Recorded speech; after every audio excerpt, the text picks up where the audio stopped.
Hello, Not Manly here. Welcome back to Kerbal Space Program. Just a little bit more housekeeping before we finally launch our Gilly mission. We've got another double rescue contract out here. Let's see, and I'm having a heck of a time getting this intercept. And there we go. This will be pretty quick because we've seen this before.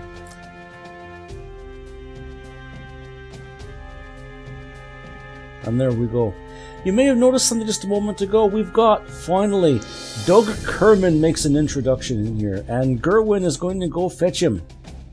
Gerwin, who we have just rescued a moment ago, and has taken command of the rescue craft. And there you go. Bob will be glad to see you back home safe there, Doug. Come on, get your booty aboard that pod. And there you go. My goodness, how long have we kept you up in space? Look at that beard. I'll have to do something about that after we get you back down. And here he is coming back down. Him and Gerwin Kerman, another pair of successful rescuees. And we're going to get Doug over to the barber shop right away as soon as he lands. We need to fix this. Doug, what in the heck happened to you up there in space? And there we go. Texture replacer. We'll put that. Get that beard off of him. Whoop. No, we're not going to make him a girl. That's for sure. There we go. There we go. That's the light hair that we recognize Doug Kerman having. Come on, Doug. Step out and give the audience a chance to look at you. And there you go. All clean shaven and crew cut. And there you go. Smile for the camera, Doug.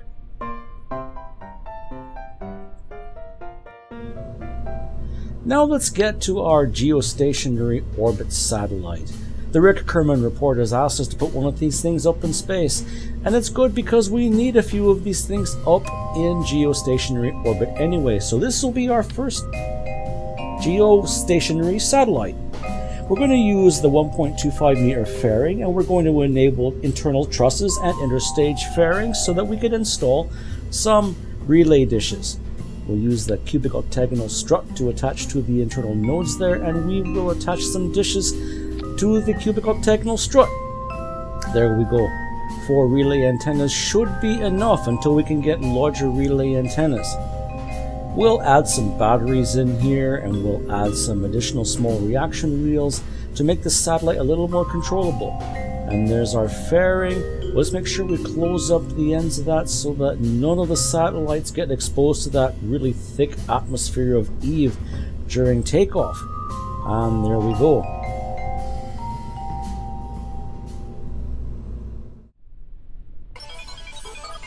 There's our standard Eve orbiter launcher, getting this thing up into low Eve orbit. All for the Rick Kerman report, gladly sponsoring this particular satellite launch. Otherwise, it's a fairly standard low Eve orbit launch.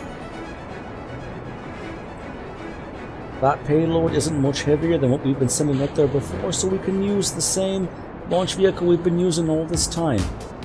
There we go. Out of the thick atmosphere, we can ditch that fairing and open up the relay dishes and get that nose cone off of there.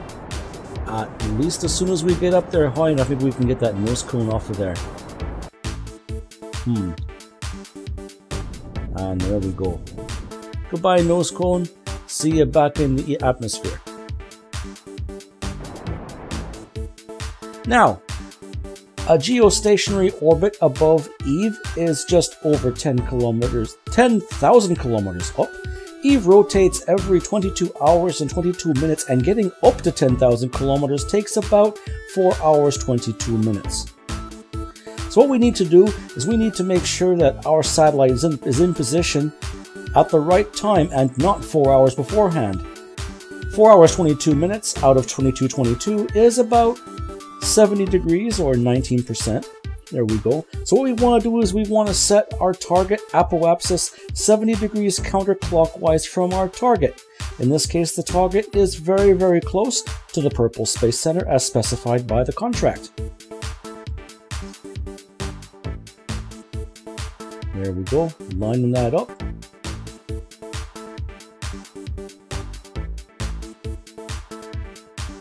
Now, getting out to that apoapsis requires just over 1.2 kilometers per second of delta V. And then once we get up there, we need an additional 555 meters per second delta V to close our orbit at that altitude. And that is how you put a satellite in Eve geostationary orbit. I'll show you a little trick for once we get up there in a little bit.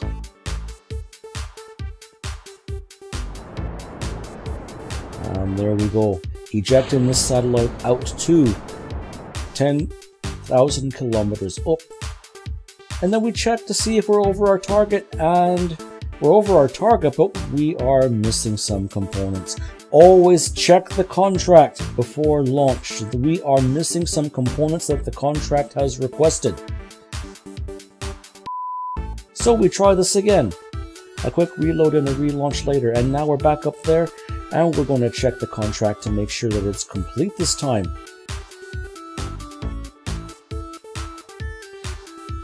And there we go. All the boxes are checked except for the orbit itself. Now I've got this maneuver node up there, but instead I have got the probe pointed retrograde by surface.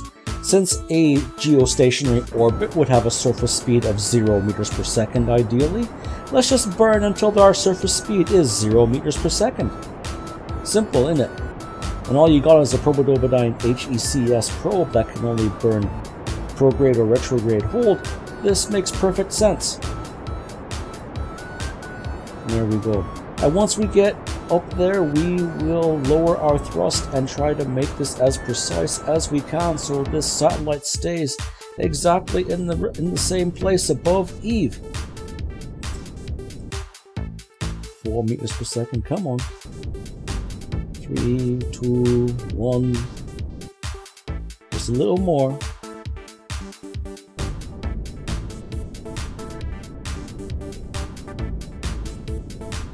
And 0.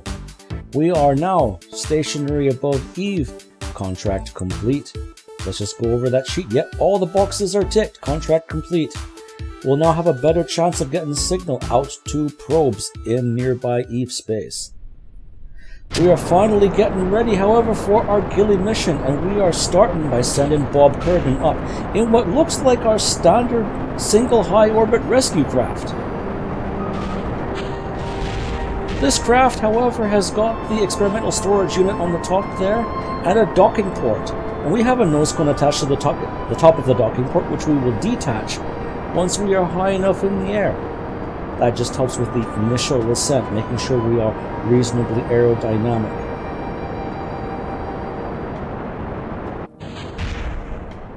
There he goes.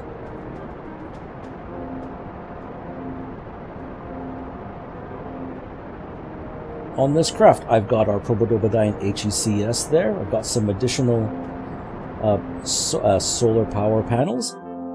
And there we go, we got the experimental storage unit. Now this by itself looks like a pretty lean craft to send all the way up to Gilly. But don't worry, this is just for the first part of a much larger cunning plan that I have for Bob here and Gilly. Closing low Eve orbit. There we go. Again, nice and high to give us room to maneuver when we send up additional craft.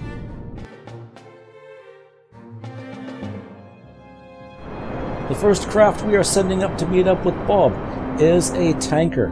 We're going to try to top up the tanks on this craft to give it a better chance of getting out to Gilly and getting it back. We've got the small docking port on the nose of this craft. Now you might think, how are we docking without RCS thruster packs? Well, when you use the navigational aids down there, the target, prograde, target, retrograde, docking in space without RCS is actually pretty simple. Simply get the two noses pointed at each other and just thrust one of them forward, just like that. Keep that target marker pointed toward there, and the docking port's magnets should take over once they're close enough. Just like that. And since we have the R&D lab upgraded, we have the facility to transfer fuel from one fuel tank to another.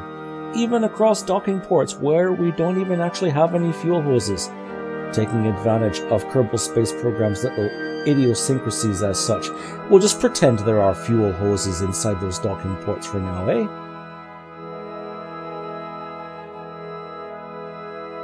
Make sure we leave a little bit of fuel so that we can deorbit this tanker and not leave it stranded in space.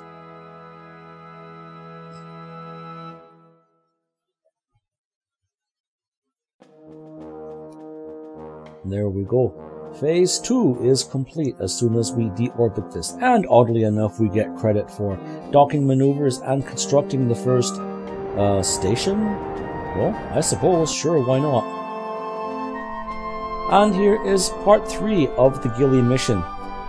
This is the Gilly lander tucked away inside that fairing, once again on top of our standard orbital launcher. And sunrise is just happening above the purple space center where refraction has made the clouds green. That is Scatterer doing its magic. Now this ascent was very, very steep. With that fairing on top, I did not want to take any chances. This is not as efficient a launch as I would have liked.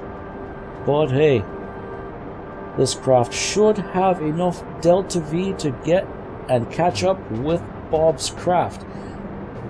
On this craft we've got a Mark I lander can, a full science suite, a small FLT 100 fuel tank, a spark liquid fuel engine, and we're using cubic octagonal struts as landing legs, because we haven't really invented landing legs yet, and cubic octagonal struts are actually lighter. We also have another Probodobadine HECS aboard, so these two craft are independent. Even if we lose signal, as long as Bob is aboard one of those, he will have full control over that craft. Setting up our rendezvous with Bob's mission craft. This took a little more effort than I would have liked, but we did make it.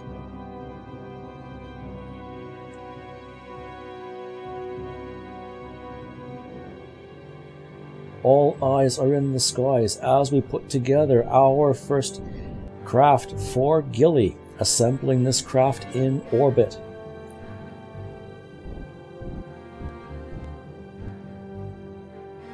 And much like the tanker, we are going to rendezvous these ships, we are going to point them at each other's docking ports, and we're going to gently ram them into each other at about 0.1, 0.2 meters per second. Again, keep those noses pointed at each other and the craft should dock, even if it takes a little bit. There we go. This craft is now fully assembled and ready for ejection out toward Gilly. We will deorbit the service craft just like we did with the last one. And there we go. All eyes are in the skies watching for Bob Kerman. Good luck, Bob. You're going to need it. Now, getting out to Gilly. Much like a geostationary orbit, you need about 1.2 kilometers per second for the ejection, and depending on how far off you are from Gilly, you may need 300 meters per second or more for an inclination plane change. And I spent a long time here. I tried to catch Gilly at either the ascending or descending node, but I'm just having no luck. I've already missed my chance to catch Gilly at periapsis, so I've got two maneuvers out here, one for the initial ejection and one for a plane change. Try to get that plane change far out. When you actually get to Gilly, you could need up almost a kilometer per second just to capture into Gilly orbit. And then you'll need another 900 or so meters per second just to get back to Eve. It took so long, but I finally got my maneuvers planned out. But we'll see those maneuvers executed in a future episode. Until then, I'm not manly. Fly safe.